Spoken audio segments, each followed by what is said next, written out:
dando seguimento, então vamos começar agora na aula 5. Aqui a gente já tem o preso identificado, devidamente cadastrado, identificado, imagens coletadas. A gente já indicou ali o local que ele deu a entrada, né? Já temos o tipo de recolhimento, ele está cumprindo pena. E aí a gente vai alimentar o histórico carcerário dele, né? Lembrando, como a gente já falou no outro módulo ali do curso, que tu sempre vai incluir um novo histórico através da lista histórico, novo histórico. Aqui a gente vai falar sobre as transferências, então vai ser o quê? Qual é o caminho que tu vai seguir? Lista histórico, novo histórico, e aí tu tem um preso recolhido, tu vai dar o quê? Transferência saída, tá? Se tu selecionar a transferência entrada, o sistema vai te informar o quê? Que o apenado não está em trânsito, né? Porque antes de dar a entrada, por razões óbvias, tu tem que dar a saída do preso. Então, essa transferência ela vai depender do quê? Vai ter que ter um ofício autorizando, tá? E ela vai se dar por determinação judicial, por um acordo entre as direções ou por conveniência da administração, tá? Então ali tu já está com tudo resolvido, já chegou o ofício, já te sinalizaram que a transferência vai ocorrer, o estabelecimento de destino já tem conhecimento que vai receber esse apenado e tu vai fazer o que então? Tu vai abrir o código do preso, que tu vai pesquisar através de preso pesquisa, colocou ali o nome, vai aparecer ali em azul, lembra do Pedro da Silva lá, ou do João? Aí tu clica no nome, vai abrir aquela lista, onde tu vai ter o quê? Todos os históricos que tu pode lançar. Anteriormente tu lançou o quê? Uma entrada. Agora tu vai transferir o preso, tu vai selecionar o quê? Transferência saída, tá? Na transferência saída, tu vai indicar o horário que a escolta está saindo. Por exemplo, se a escolta vai acontecer na parte da tarde ali, antes o preso já saiu da galeria, passou pelo Infopem, tá? Foi dada a transferência saída dele, ele já está numa situação nova. Qual é essa situação nova? Recolhido? Não, ele vai estar em trânsito. Observa ali que no slide tu tem as setas, ó. Ele estava recolhido, tu deu a transferência saída, ele passa o quê? A situação dele vai ficar em trânsito, tá? Quando ele estiver em trânsito, pode liberar a escolta para então se direcionar ao local de destino. O local de destino, enquanto ele não der entrada, tu pode alterar, tá? Digamos que uma situação hipotética, tá? Ele estava endereçado lá para PK2 e por circunstâncias outras, vai ser recolhida na PK3, tá? Enquanto ele estiver em trânsito, tu ainda consegue alterar ali o local de destino. Depois que já tiver dado entrada, tu não consegue mais, tá? Tu só vai conseguir dar entrada no local para onde o apenado está endereçado. Então, se a transferência saída foi com o local de destino Cadeia Pública de Porto Alegre, tu só vai conseguir dar entrada na Cadeia Pública de Porto Alegre, tá? Para te dar entrada em outro estabelecimento, o histórico de transferência saída precisa ser alterado. Já na próxima lâmina, a gente tem outro histórico, então, que é remoção, tá? Ali a transferência já foi resolvida, tu já deu a transferência saída, indicou o número do ofício que estava autorizando, ele ficou em trânsito, tu registrou a transferência entrada, está feita a tua transferência. Aqui a gente tem uma outra hipótese, que é a hipótese de remoção, tá? Para que serve esse histórico, remoção? Ele é utilizado quando o apenado vai deixar de estar sob a custódia da SUSEP. Isso pode acontecer quando? Quando ele vai ter uma audiência em outro estado, quando ele é transferido para uma penitenciária federal, por exemplo, ou naqueles casos onde o juiz autoriza que o apenado cumpra a pena em uma clínica de tratamento. Por um período ali, vai fazer uma desintoxicação, vai fazer um tratamento numa determinada clínica e ele está com a escolta dispensada. Tu vai fazer o quê? Remoção. Por quê? Porque o preso removido, em situação de removido, ele já não está sob custódia da SUSEP. Então, caso ocorra uma fuga, um abandono do tratamento, né, a responsabilidade é do estabelecimento aonde ele está, tá? E a gente vai fazer o registro correspondente correspondente, que seria uma fuga, na hipótese de abandono do tratamento, do preso removido em clínica de tratamento, assim que a direção daquele estabelecimento, daquele local, nos informar, tá? Então, só repassando para ver se ficou claro, a remoção ela deve ser utilizada quando o apenado não estiver mais sob custódia da SUSEP, nos casos de remoção para a delegacia, promotoria, clínica de tratamento, audiência em outro estado, tá? E quando ele retornar, exemplo, saiu para comparecer numa audiência em Santa Catarina, realizada a audiência, encerrada, ele retorna, tá? Ele estava removido, o histórico seguinte vai ser o quê? Retorno de remoção, daí ele volta a estar recolhido sob custódia da SUSEP aqui no estado do Rio Grande do Sul. Tranquilo?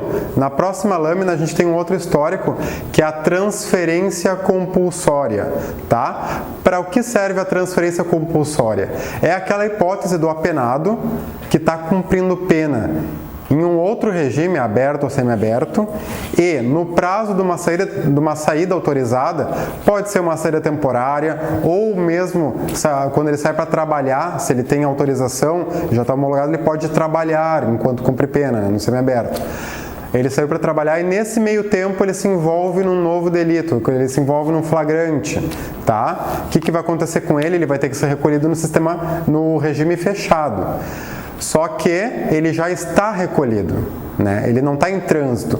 Lembra lá na transferência entre estabelecimentos, tu tinha o apenado recolhido num determinado estabelecimento que ficava em trânsito e posteriormente dava transferência entrada, tá? Aqui tu tem um indivíduo que ele está recolhido e ele vai seguir recolhido agora em outro estabelecimento, de outro regime. Ele estava no semiaberto e agora ele vai ficar recolhido no fechado.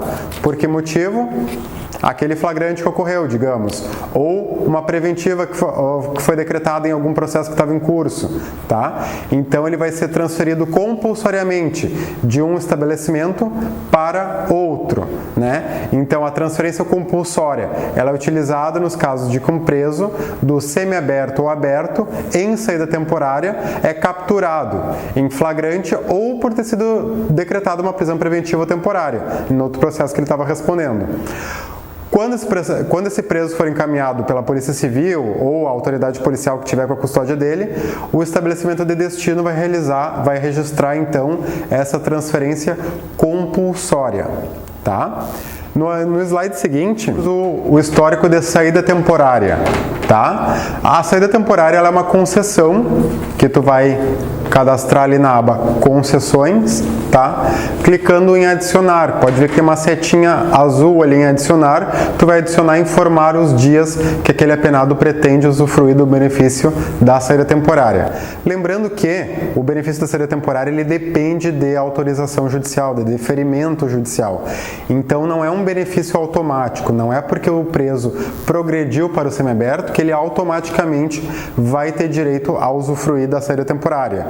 Ele precisa de um despacho específico ou na própria progressão de regime que o juízo se manifeste sobre o deferimento ou não daquele benefício, tá? O próprio sistema te ajuda, por quê? Porque ele só permite que tu inclua ali, que tu adicione a concessão se previamente tu tiver cadastrado a homologação desse benefício. Então tem um histórico que chama homologação de saída temporária, onde tu vai informar o quê? Qual o ofício que comunicou ali sobre o deferimento, se foi deferido ou indeferido, porque existe a hipótese do juízo não autorizar que o preso usufrua da saída temporária. E o que é muito importante, a data base para cálculo do saldo. Por quê? Porque a lei estabelece um limite de dias por ano que o apenado pode sair em saída temporária. E a gente não pode permitir que ele passe mais tempo do que a lei permite fora, né? Tipo, usufruindo desse benefício. Então são 35 dias. Se tu informar corretamente ali a data do deferimento, o sistema vai te ajudar, porque ele vai te informar quantos dias ele já tirou naquele intervalo de 12 meses e qual o saldo que ele ainda tem para marcar, tá?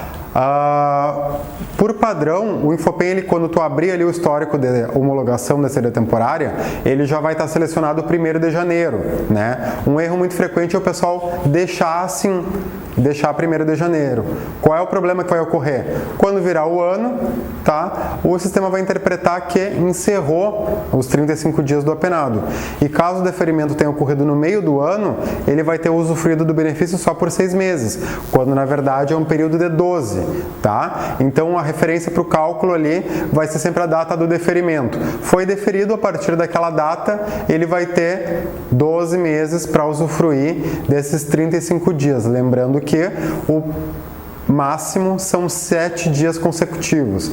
Então o apenado não pode marcar mais de 7 dias consecutivos para ficar em saída temporária. Beleza? Na próxima lâmina a gente já tem o que? A guia de soltura, que também é um histórico muito importante. A gente está aqui pincelando os principais históricos, né? Tem uma sequência de históricos ali que tu pode ver através da lista histórico, novo histórico. Aqui a gente está pensando os que são o que? Mais importantes, que tu vai acabar vendo com mais frequência. A guia de soltura é importante a gente conversar para evitar alguns problemas, como que é uma liberação indevida daqui a pouco, né? Vamos começar falando o quê? Que a guia de soltura ela é expedida exclusivamente pelo NPI ou DCL e indica que o apenado recebeu um alvará de soltura e poderá ser posto em liberdade, tá? Por que que existe essa guia de soltura? Porque quando chega o alvará para a SUSEP, digamos que tu está lá no teu estabelecimento prisional e chegou um alvará na caixa de entrada do teu e-mail setorial. O que isso quer dizer? Que tu pode abrir o portão e liberar o preso? Não. Tem que aguardar a guia de soltura, porque a gente precisa fazer uma pesquisa para se certificar de que ele não deve permanecer recolhido por outro motivo. Se tu lê ali o alvará, tu vai ver que tem em alguma parte do alvará vai ter exatamente esse texto, que seja posto em liberdade se por outro motivo não deva permanecer recolhido, tá? Essa pesquisa existe um setor dentro da SUSEP que faz. Ela vai pesquisar se existem o quê? Mandados de prisão expedidos, se existe mandado no Banco Nacional de Mandados, se ele tem um PEC ativo que vai impedir a liberação dele, tá? Se ele tem um outro flagrante decretado por outra vara em outro processo que ele também responde. Então tu sempre vai ter que aguardar, após o recebimento do alvará, que chegue a guia de soltura, tá? Uma segurança que o Infopen te dá é que ele só libera a inclusão do histórico liberdade se houver uma guia de soltura expedida previamente. Então, só vai conseguir dar liberdade se houver uma guia de soltura, tá? Recebeu a guia de soltura, cumpre imediatamente. Vai colocar o apenado em liberdade. Não sem antes registrar o histórico no Infopen, tá? Inclusive porque o histórico de liberdade ele comunica com consultas e esse apenado ele vai ficar liberado também nos sistemas que são consultados pelas polícias, civil e militar, quando ele já estiver na rua. Então tu vai lá em lista histórico, novo histórico e vai procurar por liberdade. A data da liberdade vai ser a data que tu está liberando o apenado, o motivo da liberdade vai constar na tua guia de soltura, pode ser uma liberdade condicional, uma liberdade provisória. E daí tu vai preencher ali com os demais dados. Pode ver que tem vara, comarca, qual o processo pelo qual ele recebeu aquele benefício, aquela liberação. E na observação tu pode colocar alguma informação que tu julgar relevante, beleza? Salvou, gerou o ofício, o apenado já está em liberdade nos sistemas de consulta, tá? Tanto no Infopen quanto no Consultas Integradas, lá na aba preso, aquele indivíduo já vai estar em liberdade. É só liberá-lo e ele vai poder sair do estabelecimento prisional, tá? No próximo slide, a gente fala sobre o que? Atestado de efetivo recolhimento, tá? O que é esse atestado? Ele é um documento que vai ser fornecido pelo estabelecimento onde o apenado está cumprindo pena, tá? E é um documento que se presta ao quê? A informar para o INSS ou para outro órgão interessado sobre a situação de recolhimento daquele indivíduo. Então, por exemplo, um apenado que está cumprindo pena num estabelecimento de regime fechado e tem a qualidade de segurado, ele vai fazer jus ao quê? Ao benefício de auxílio reclusão, Tá? Então o familiar vai comparecer lá ao estabelecimento onde ele cumpre pena e vai solicitar para ti o atestado de efetivo recolhimento. Tu vai entrar no cadastro do preso, vai em lista histórico, novo histórico, vai procurar lá dentre as opções a solicitação de AET. Tá? Solicitação da AET. Vai preencher os dados ali, que basicamente ele não te pede praticamente nada, ele só te dá a opção de colocar uma observação, e quando tu gera, ele busca já os históricos de entrada e transferência do preso para informar o período em que ele esteve recolhido. Tá? Ele forma um documento que vai ter um número de autenticação. Então, o familiar sai do estabelecimento prisional portando um documento que ele apresenta no INSS, e aí vai ter um código de autenticação que o servidor lá do INSS vai poder entrar no site da SUSEP, o site da internet da SUSEP, onde vai ter um íconezinho lá, autenticação de documento. E ele vai colocar o código do preso e o código do documento, que está no canto inferior ali do ofício, e aí vai te dar o resultado da pesquisa, vai dizer se é um documento autêntico ou não, tá? Quando que vai ser autêntico? Quando tiver sido regularmente expedido pelo estabelecimento prisional. Quando que não vai ser autêntico? Quando que vai dar a negativa, a pesquisa de autenticidade? Quando for um documento forjado, obviamente, ou quando ele for alterado. Então, eu tenho uma solicitação da AET, que gerou um número ali de autenticação, e eu alterar ela, eu entrar ali na solicitação e alterar a observação ou qualquer outra informação, vai invalidar aquele número de autenticação. Então, é importante tu não mexer no histórico de solicitação de AET, sob pena de gerar um prejuízo ao preso. Então, ele pediu um AET, foi expedido, fornecido, né? Em 3 meses, provavelmente esse familiar vai voltar, porque a renovação é trimestral, e aí vai ser expedido o quê? Um novo atestado, tá? Um atestado atualizado. E aí vai ser entregue para o familiar, vai ter o número de autenticação corretinho ali, tudo certo, ele vai chegar lá, o servidor do INSS vai fazer a conferência e tá tudo ok. É um documento autêntico, já se presta para a liberação do benefício para aquele indivíduo.